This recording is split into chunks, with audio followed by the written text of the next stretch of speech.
zanikla skupina Beatles. Na Slovensku sa narodila naša Meduza. Keď vyrástla, presťahovala sa do Starej Ľubovne za svojím manželom. V roku 1995 na Slovensko zavítal pápež Jan Pavol II. A našu Alenku v tom čase osvietil. Alena, ty založíš súbor a dáš mu meno Ľubovňa.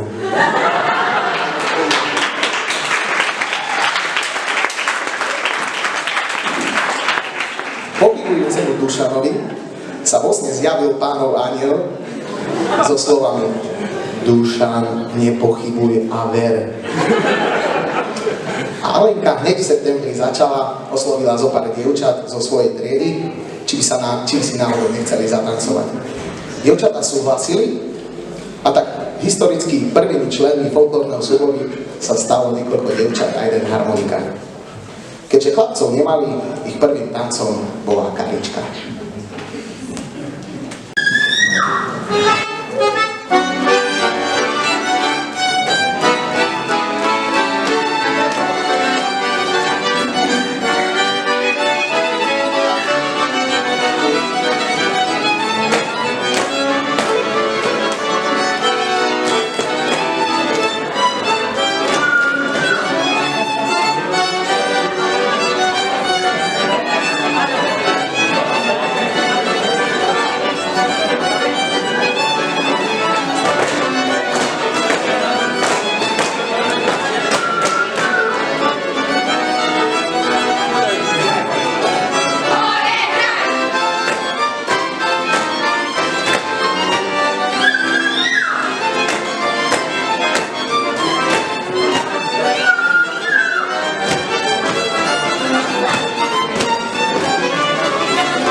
V roku 1997 vyšla premiéra filmu Titanic.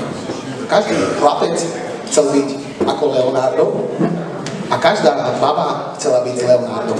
Ale tak na margo, či niekto z vás by mi vedel povedať nejaké 3 základné filmy z rómskej kinematografie. Alebo ani nie filmy, ale skôr tých takých hlavných hercov. Takže cigáni idú do roboty, to nebude určite. Ale tak ja poznám takých dvoch takých základných, sa volá, že Moby Dick a druhý je Leonardo DiCaprio a v tesnom závese za nimi ide Romulus a Remus. Takže tak a vlastne každý chlapec chcel byť Leonardom a to bol vlastne impuls pre ľubovňanských chlapcov, aby začali tancovať. Spolu s vedúcou dali dokopy chlapčenský tanec bašistovku, ktorého základom je správna chôdza, ako nás naučil náš Hinsko Sokola, bývalý súborista.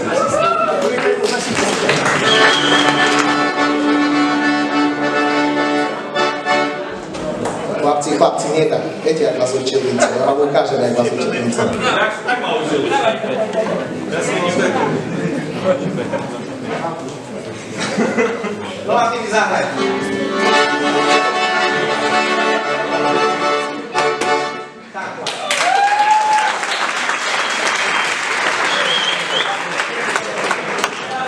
Ruka on. Zahraj!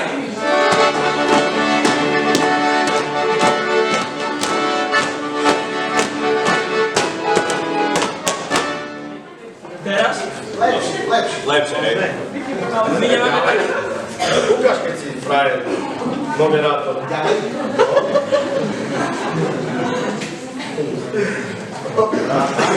Podržím sa ako. Ono sa zvedáme.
vyhral v Amerike prezidentské voľby George Bush.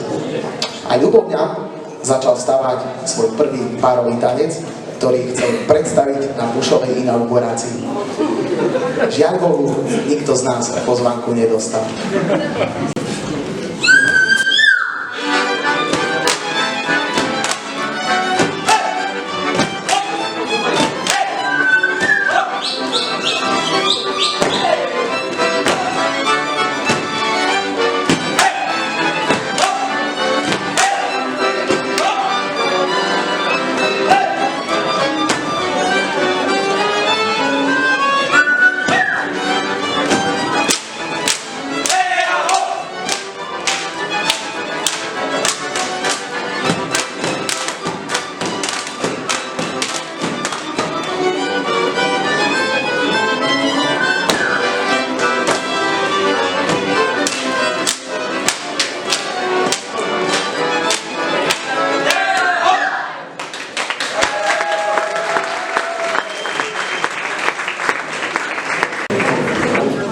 V roku 2006, keď sme sa zúčastnili medzinárodnej súťaže Snežný Oskar, po super otancovanom tanci, ale aj jednej menšej nehode sa nám podarilo získať prvé miesto. K tej nehode uprostred tanca jednému tanečníkovi komplet spadli gate dolu, takže dotancoval to v slipách, tak za takého pekného podupu a odchodu odišiel. Po bujarej oslave sme urobili niečo, za čo sa hanbíme. Pamätáte si na neobjasnený prípad Hedvigy Malinovej z tohto roku? Áno, chceme sa verejne priznať, že sme to urobili my.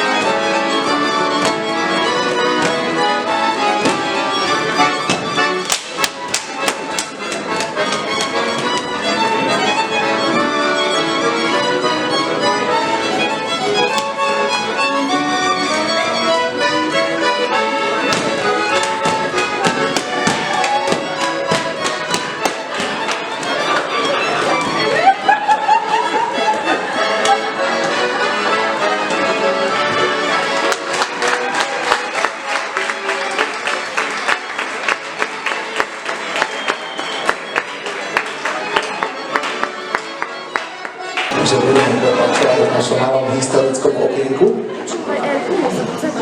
V roku 2008, keď vymrel Delfinovec čínsky, Subol už mal šarišský, rusínsky, goralský, cigánsky tanec a aj detvu raz budeme mať. Rozhodli sme sa pre Zemplínsky región, takže chlapci, poďte nám ukázať, či si ešte niečo pamätáte.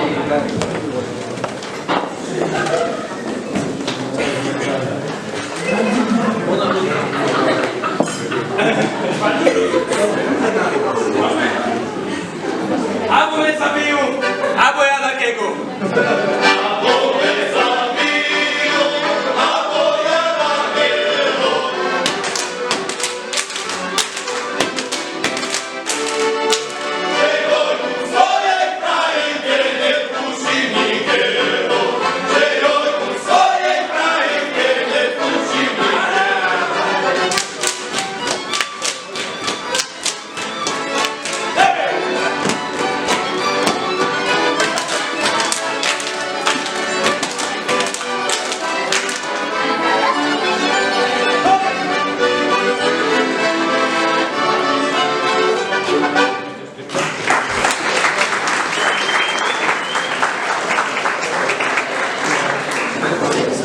Vlastne tu budete mať možnosť vidieť ukážku druhého zemplínskeho kúsku, ktorý nám vyšiel v roku 2011. Nech sa páči.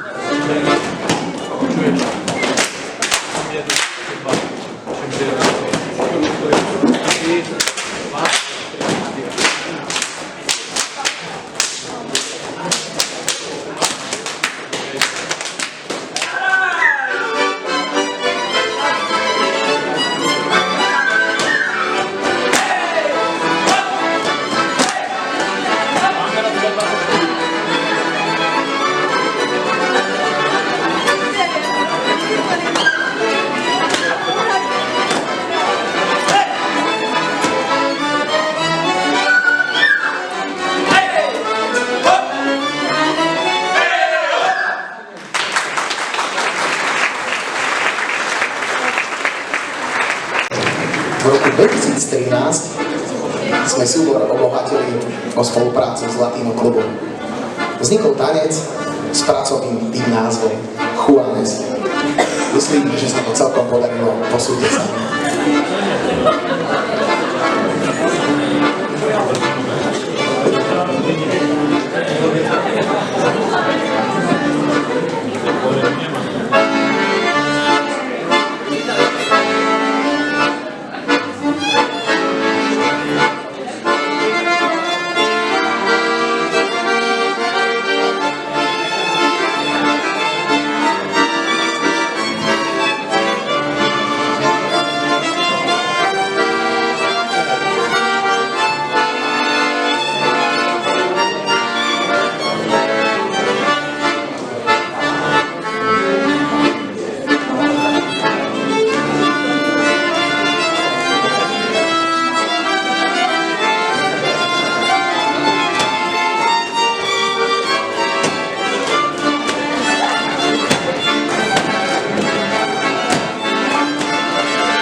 Viete, prečo Ľubomňan precestoval skoro polovicu sveta? No predsa preto, lebo v sobotách chodíme na svadby a tam reprezentujeme s tancom Šariš, ktorý vznikol v tom istom roku mimochodom, ako Chorvátsko sa stalo 28. členom Európskej únie. Správne bol to rok 2013. A aj po toľkých rokoch tanečníci nevedia, ktorou nohou začať, a hudobníci, čo majú začať hrať.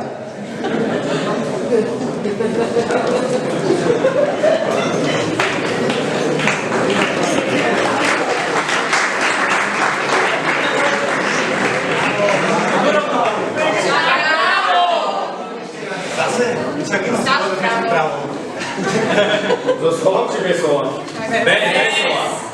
Jak stále. Jak bez? Aj slovo. Slovo svetý! Slovo svetý!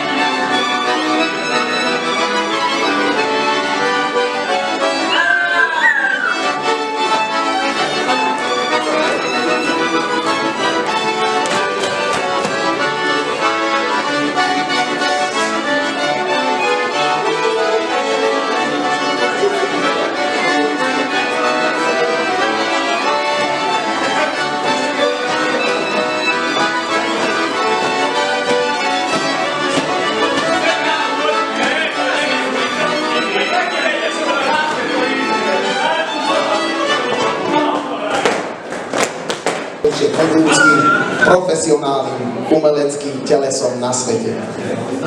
Pri tejto oslave sme nacvičili zatiaľ náš najnovší tanec.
Toto bol program folklórneho súboru Ľubovňan s názvom Folklórny súbor Ľubovňan History. Poprosím vás ešte raz, neutíkajúci potlesk pre našich duších ľudí. Ďakujeme veľmi pekne, prajem vám príjemnú zábavu.